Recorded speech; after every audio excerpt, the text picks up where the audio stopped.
And I wish आप लोग बहुत बहुत बहुत ज़्यादा पैसा कमाएं। सुबह सुबह ब्लॉग करने बैठी हूँ क्योंकि पहले भी किया था और वो अच्छा नहीं आया था, इसलिए मैंने सोचा कि फिर से कहती हूँ। आज मैं बहुत इंटरेस्टिंग बातें आप लोगों के साथ शेयर करने आई हूँ।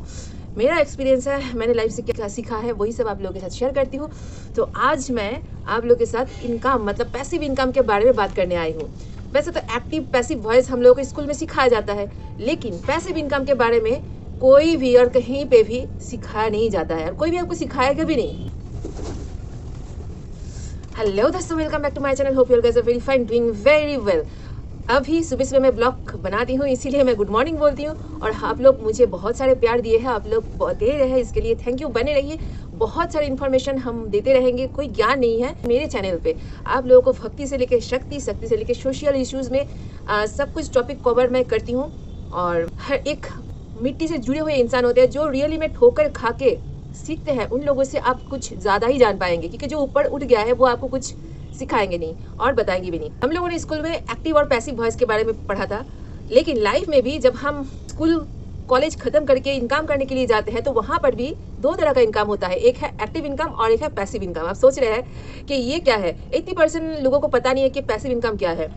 पता है, उन लोगों को लगता है कि पैसिव इनकम वो लोग बोलते हैं साइड बिजनेस। जी हाँ, आप बोल सकते हो कि साइड इनकम को भी आप पैसिव इनकम बोल सकते हो। ये कोई भी स्कूल यूनिवर्सिटी में सिखाया नहीं जाता है। बहुत किसी को पता होता है जो लोग बिजनेस बैकग्राउंड में होते हैं या फिर उनके पापा दादाजी नाना जी ने कुछ किया है ऐसा, तो उन लोगों को पता है। ये आप सोए रहेंगे लेकिन आपका एक अलग से इनकम आता रहेगा। पैसिव इनकम आपका सेकंड सोर्स ऑफ इनकम होता है। इसके लिए आपको एक्टिव इनकम रखना है। एक्टिव इनकम क्या है? जैसे कि आप कोई भी सर्टेन जॉब करते हो, मतलब परमानेंट जॉब करते हो, गवर्नमेंट सर्विस करते हैं या फिर प्राइवेट में अच्छा खासा काम करते हैं, वो आपका एक certain type of active income हो गया। वो आपको पता है कि वहाँ से certain amount of money per month आपके अकाउंट में आएगा, वो सिक्योर है। पैसिव इनकम क्या है? पैसिव इनकम जैसे कि आपके पास कुछ सेविंग्स है, पैसा है, आपने लिया है या फिर लोन लेके आपने कुछ पैसा लिया है, लम सम अमाउंट लिया है, उससे आपने टोटो ऑटो खरीद लिया या फिर साइड में एक बिजनेस शुरू कर दिया। वो बिजनेस आपका ही है लेकिन आपके लिए दूसरा कोई काम कर रहा है, या फिर यूट्यूब कर लिए। ऐसे बहुत बहुत सारे पैसिव इनकम हैं जो जिसके बारे में किसी को पता नहीं है। आज मैं एक पैसिव इनकम के बारे में बताऊंगी, अभी बहुत चालू है हर जगह पे, जैसे कि रियल एस्टेट बिजनेस। मतलब जो लैंड और प्रॉपर्टी से जुड़े हुए होते हैं बिजनेस, उसको रियल एस्टेट बिजनेस कहा जाता है। बहुत अमीर लोगों के पास या फिर आप बोल सकते हैं कि जो रिटायर्ड पर्सन होते हैं या फिर रिटायर करने वाले होते हैं, उन लोगों के पास अलग से ज़मीन होता है या फिर बिल्डिंग होता है, बहुत सारा खाली पड़ा रहता है। तो वो लोग सोचते हैं कि चलो इसको रेंट पे दे देते हैं और रेंट पे दे देंगे तो वहाँ से कुछ सर्टेन अमाउंट ऑफ मनी हम लोगों के पास आता रहेगा। तो ये जो रेंट पे बिजनेस होता है वो बहुत ही अच्छा है और पैसिव इनकम हर किसी के पास रहना चाहिए आजकल के जमाने में। पैसिव इनकम नहीं रहेगा तो आप सर्वाइव नहीं कर पाएंगे। हस्बैंड वाइफ दोनों का ही पैसिव इनकम होना चाहिए और पैसिव इनकम काफी हद तक आपको सोए सोए आपको इनकम देता रहता है। और जब आपका पैसिव इनकम ही प्राइमरी इनकम बन जाएगा तब तो आप राजा बन गए। तो अगर आपके पास दो सोर्स ऑफ इनकम नहीं रहेगा तो फिर सरवाइव करना बहुत मुश्किल है।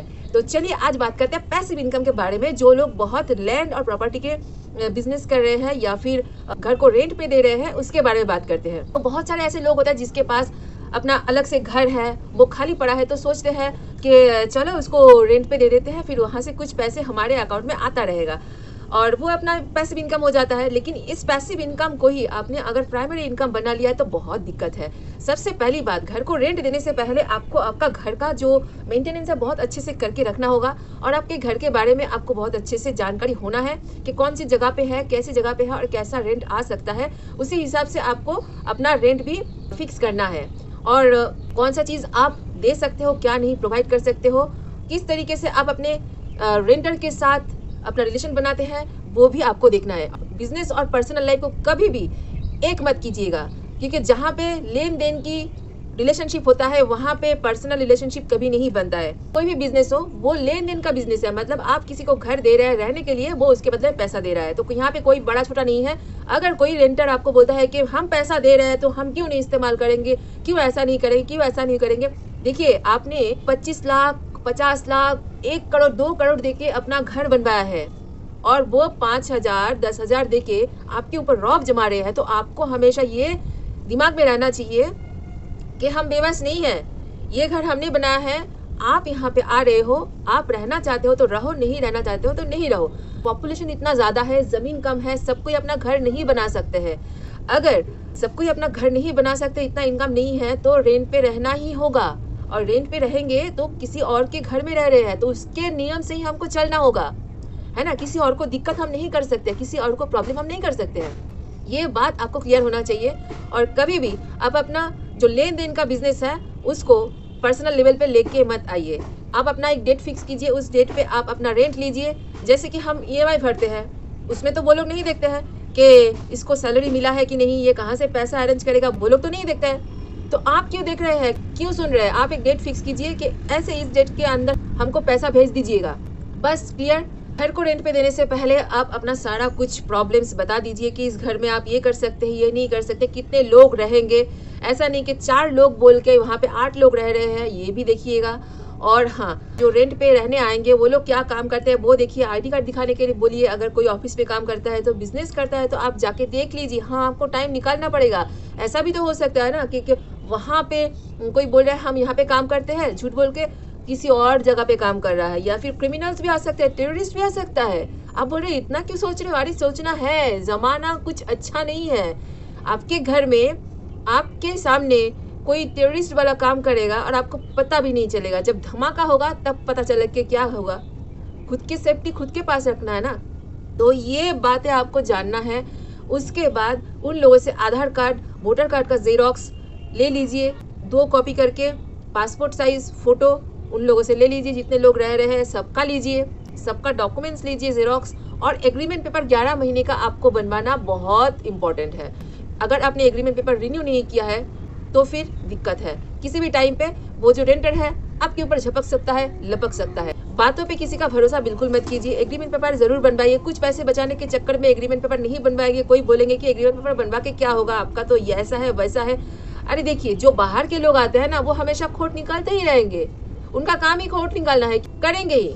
तो वो सब ध्यान में ना दीजिए, आप अपना सेफ्टी रखिए। सबसे आखिरी बात मैं बताती हूँ कि एग्रीमेंट बनाना बहुत जरूरी है। 11 मंथ का एग्रीमेंट बनाइए और क्लियरली उसमें लिख दीजिए कि 11 मंथ के बाद आप लोग जा सकते हैं। अगर रहना चाहते हैं तो एग्रीमेंट पेपर फिर से बनवाइए, 11 मंथ के बाद रिन्यू कीजिए। वो लोग अगर बोलेंगे कि नहीं एग्रीमेंट पेपर का कोई ज़रूरत नहीं है, हम आपको तो कुछ प्रॉब्लम नहीं कर रहे हैं, बिल्कुल मत सुनिए। आपका सेफ्टी आपके ऊपर है, अपने हाथ में है। कल को कुछ हो जाएगा तो वो लोग बोल ही सकते हैं और कानून भी बोलेंगे कहाँ पे है आपका एग्रीमेंट पेपर, नहीं है ना, तो प्रॉब्लम आपको ही होगा। इसीलिए 11 मंथ का एग्रीमेंट पेपर रख लीजिए और हर साल एग्रीमेंट पेपर बनवाइए। कुछ पैसे बचाने के चक्कर में एग्रीमेंट पेपर नहीं बनवाएंगे तो सामने जाके आपको दिक्कत हो सकता है।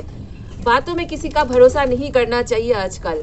जो भी होगा लिखित होना चाहिए, आपके पास पेपर होना चाहिए। बात तो कभी भी पलट सकता है ना। अभी मैं जो बोल रही हूँ आप लोगों के साथ, कल तो पलट सकता है। इंसान का दिमाग है, इंसान का सोच है, कभी भी पलट सकता है। इस पे भरोसा बिल्कुल मत कीजिए। एक भगवान है जो अपना नियम पे चलता है, वो अपने बातों से कभी नहीं पलटता है, सिर्फ भक्ति से प्रसन्न होता है। एग्रीमेंट पेपर जरूर बनवाइए और अपने घर में जो छत है वो बिल्कुल मत यूज करने दीजिए किसी भी हालत में किसी भी रेंटर को। एक बार सर पे चढ़ा लिए तो वो आपका पूरा बाल झाल सब कुछ नोच लेगा। तो ज्यादा सुविधा देने की जरूरत नहीं, जितना उन लोगों को देना चाहिए उतना ही दीजिए। पानी का यूसेज 24 आवर्स अगर कोई करता है कहीं पर भी तो उसके लिए अच्छा खासा प्राइस भी लेते हैं। अगर सस्ते में कुछ प्रोवाइड करेंगे तो कोई भी होगा वो मिसयूज करेगा। जैसे कि मेरे पास भी कुछ सस्ते में आ जाता है कोई सामान बहुत ज़्यादा, तो मैं भी मिसयूज कर लेती हूँ। घर को रेंट देके, प्रॉपर्टी को रेंट देके पैसिव इनकम करना बहुत अच्छा बात है, लेकिन आपको ये सारी चीज़ ध्यान रखना है ताकि आपके प्रॉपर्टी को और आपको कोई नुकसान ना हो। होप आप लोगों को समझ में आ गया है। अगर आप लोग और भी जानना चाहते हो तो बोलिएगा, क्या जानना चाहते हैं कमेंट करके बताइए, मैं ज़रूर उसके ऊपर बात करूंगी और बोलूंगी भी। बहुत सारे लोग हैं जो विदेश में रहते हैं, उनका प्रॉपर्टी हमारे इंडिया में है या फिर इंडिया के अंदर ही है सबका प्रॉपर्टी, लेकिन कोई और स्टेट में रहते हैं तो उसका प्रॉपर्टी देखने के लिए केयर टेकर रहता है। तो केयर टेकर को बोल दीजिएगा कि अच्छे से केयर करे और केयर टेकर की बातों को वो रेंटर जो है वो लोग मानने के लिए बाध्य है। ये देख लीजिएगा। अगर आप नहीं रहते हो, आपके कोई रिलेटिव रहता है केयर टेकर के हिसाब से उसको रख लीजिए, या फिर आपके जो बच्चे हैं वो अगर रहता है तो उसके ऊपर दायित्व दे दीजिए। इस रेंट के ऊपर लिखित रूप से आपको लिखना चाहिए कि जब तक हम जिंदा हैं ये रेंट हमारा अधिकार है, इस घर पे हमारा अधिकार है। जब हम मर जाएंगे तब ये घर हमारा बच्चे लोगों का होगा और किसी और का नहीं। ठीक है, ये बात हमेशा याद रखना। और ये बिजनेस बहुत अच्छा बिजनेस है, कर सकेंगे तो कीजिए और अपने बातों पे हमेशा अड़े रहिए। अपना जो प्रॉपर्टी है, अपने बहुत पैसा, अपना पसीना बहा के बनवाया है, तो इससे कोई भी छेड़खानी करे वो बिल्कुल बर्दाश्त नहीं करना चाहिए। पता है बहुत सारे लोगों को हो सकता है कि मेरे ये ब्लॉग अच्छा ना लगे, कोई बात नहीं, इसके लिए मैं माफ़ी नहीं मांगूंगी। जो हम देख रहे हैं तो बाहर के लोग भी बोलते हैं, सुनते हैं, बातें करते हैं, वही आप लोगों के साथ शेयर करती हूँ। इसका मतलब ये नहीं कि सब कोई एक जैसा है, सब रेंटर खराब नहीं होता है। बहुत सारे ऐसे इंसान हैं, ऐसा रेंटर है जो भाड़े पे रहते हैं, वो भाड़ाटिया भी बहुत अच्छे होते हैं। मैंने अपने लाइफ में देखा है। हो सकता है कि कल को यहाँ पे ना रहूँ, कहीं और चली जाऊँ, मैं और मेरे हस्बैंड, तो जहाँ पे जाएंगे वो अपना घर होगा, और वहाँ पे अगर रेंट पे जाएंगे तो उन लोगों का बात हम ज़रूर मानेंगे, उसको कोई दिक्कत ना हो ये भी हम ध्यान रखेंगे। ये हमारा कर्तव्य है, क्योंकि उन्होंने हमें छत दिया है, तो छत के बदले में हम पैसे दे रहे हैं, ठीक है, लेकिन वो घर मैंने नहीं बनवाया है। ये हमेशा हमको याद रहना चाहिए। पैसिव इनकम बहुत बहुत इंपॉर्टेंट है लाइफ में। हर किसी के पास एक पैसिव इनकम तो होना ही चाहिए। आप लोग बहुत ज़्यादा पैसा कमाइए, अच्छे रहिए, स्वस्थ और सुस्त रहिए स्वस्थ और खुश रहिए। Thank you for watching my this blog, keep watching and जय जगन्नाथ, हर हर महादेव। आप सब बहुत खुश रहिए, बहुत अच्छे रहिए। चलिए बाय।